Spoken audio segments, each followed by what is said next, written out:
Hi friends, இன்றைக்கி egg chapati எப்படி செய்கிறதுன்னு பார்க்கலாம். என்ன வேணும்னு பார்க்கலாம்.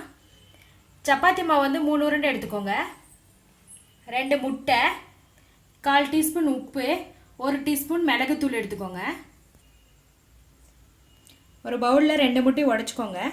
இதில் உப்பு போட்டுக்கோங்க. எடுத்து வச்சுருக்க மிளகுத்தூள் போட்டுக்கோங்க. போட்டு நல்லா முட்டையை நல்லா கலக்கி விட்டுக்கோங்க.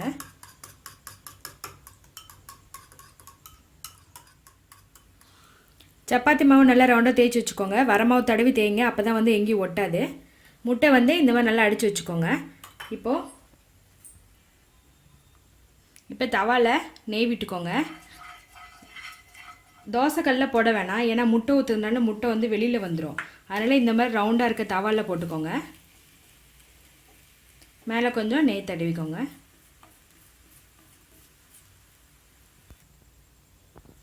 இப்போது இதை திருப்பி போட்டுக்கோங்க. நல்லா இந்த மாதிரி ப்ரெஸ் பண்ணி விடுங்க.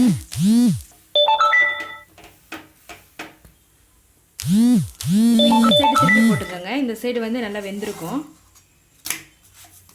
இப்போது வெந்த சைடு நம்ம அடித்து வச்சுருக்க முட்டையை ஊற்றிக்கோங்க.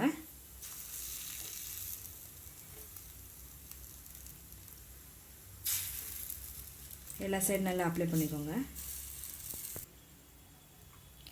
இப்போ 1 சைடு முட்டை ஊற்றியாச்சு. இதை திருப்பி போட்டுக்கோங்க. இந்த சைடு சப்பாத்தி வெந்திருக்கு. அடுப்பை கம்மியாக வச்சுக்கோங்க. இது மேலே முட்டை ஊற்றிக்கோங்க. அதே போல் அப்ளை பண்ணிக்கோங்க.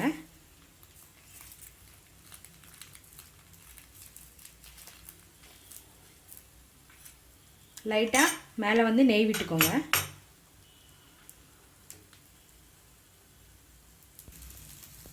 இப்போ அந்த சைடு முட்டை வெந்திருக்கும். இதை அப்படியே மெதுவாக திருப்பி போட்டுக்கோங்க. பாருங்கள், நல்லா வெந்திருக்கு. இப்போ இன்னொரு சைடு நல்லா வேகட்டும். இப்போ 2 சைடு நல்லா வெந்துருச்சு. இதை எடுத்து பிளேட்டில் வச்சுக்கோங்க. டேஸ்டான எக் சப்பாத்தி ரெடி ஆகிடுச்சு. ரொம்ப ஈஸியாக செஞ்சிடலாம். நிறையா குழந்தைங்க சப்பாத்தி சாப்பிட மாட்டாங்க. இந்த மாதிரி இதில் முட்டை ஊற்றி கொடுத்தா ரொம்ப விரும்பி சாப்பிடுவாங்க. நீங்களும் இதே போல் வீட்டில் ட்ரை பண்ணி பாருங்கள். பிடிச்சிருந்தா எங்கள் சேனலை சப்ஸ்கிரைப் பண்ணுங்கள். ரேவதேஸ் தமிழ் கிச்சன் பார்க்குற எல்லாருக்கும் ரொம்ப நன்றி.